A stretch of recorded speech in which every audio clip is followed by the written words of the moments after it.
हिंद जागरण में एक बार फिर से आप सभी का स्वागत है। अफगानिस्तान में तालिबान के कब्जे के बाद बम धमाकों की संख्या एकाएक बढ़ गई है।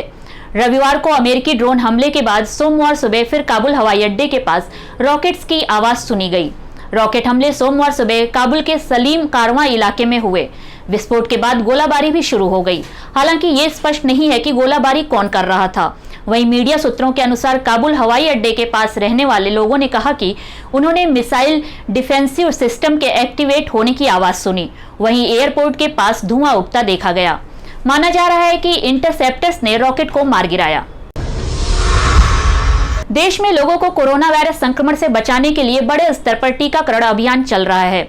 हाल ही में भारतीय औषधि महानियंत्रक की ओर से 12 से अधिक उम्र के लोगों के लिए जाइकोव-डी कोरोना वैक्सीन को मंजूरी दे दी गई है।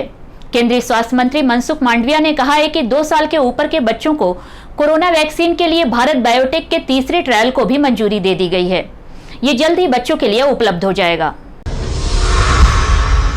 पश्चिमी उत्तर प्रदेश में रहस्यमयी वायरस फीवर के मामले लगातार बढ़ते जा रहे हैं, जिसके कारण अब तक कई लोगों की मौत हो चुकी है। स्वास्थ्य विभाग की रिपोर्ट के अनुसार पिछले 7 दिनों में आगरा, फिरोजाबाद, मथुरा, मैनपुरी, एटा और कासगंज जिलों में मौतें भी हुई हैं। इस रहस्यमयी तेज बुखार के दौरान रोगी डिहाइड्रेशन से गुजरता है और प्लेटलेट्स काउंट में अचानक गिरावट देखी जा रही है। गौतम बुद्ध नगर प्रशासन ने गुरुवार को हाई अलर्ट जारी कर अपने स्वास्थ्य कर्मियों को तेज बुखार वाले मरीजों पर अधिक ध्यान देने की बात कही है। इस वायरल फीवर पर नजर रखने और तेज बुखार के मरीजों पर नजर रखने के लिए पश्चिमी यूपी में भी अलर्ट जारी कर दिया गया है। लाल किले की प्राचीर से पीएम नरेंद्र मोदी ने घोषणा की थी कि देश के विभिन्न हिस्सों को जोड़ने के लिए आजादी का अमृत महोत्सव के 75 सप्ताह में 75 ट्रेनें शुरू की जाएंगी। इस पर अमल के इरादे से रेलवे ने 58 वंदे भारत ट्रेनों के लिए टेंडर जारी कर दिया है।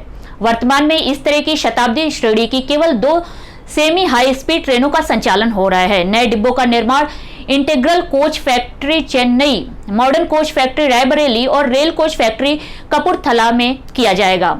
टेंडर की अंतिम तिथि 20 अक्टूबर है। टेंडर पूर्व बैठक 21 सितंबर को आयोजित की जाएगी। टेंडर 28 अगस्त को जारी किया गया है।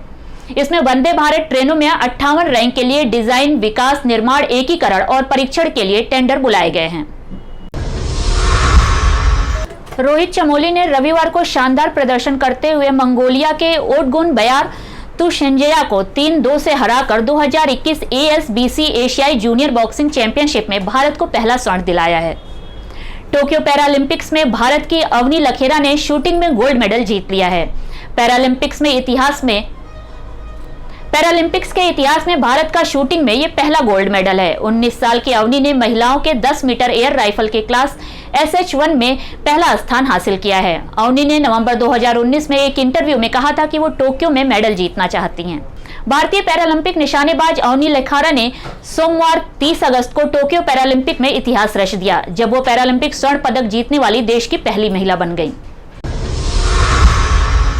टोक्यो पैरालंपिक में भारत के विनोद कुमार ने रविवार को अपना सर्वश्रेष्ठ प्रदर्शन किया और देश को ब्रॉन्ज मेडल दिलाया। विनोद कुमार ने डिस्कस थ्रो के F52 कैटेगरी में 19.98 मीटर के थ्रो के साथ एशियन रिकॉर्ड कायम किया। विनोद ने अपने 6 अटेम्प्ट में 17.46 मीटर के थ्रो के साथ शुरुआत की। टोक्यो पैरालंपिक 2020 में रविवार को भारत की झोली में एक और पदक आ गया है। ऊंची कूद खिलाड़ी निशाद कुमार ने भारत के लिए रजत पदक अपने नाम किया। निशाद कुमार ने पुरुषों की T46/47 ऊंची कूद में भारत के लिए पदक जीता है। निशाद ने 2.06 मीटर की कूद लगाई। इसी कूद के साथ उन्होंने एशियाई रिकॉर्ड की बराबरी कर ली। आज के लिए बस इतना ही। देश विदेश की कुछ खास खबरों के साथ फिर मिलेंगे, तब तक के लिए नमस्कार।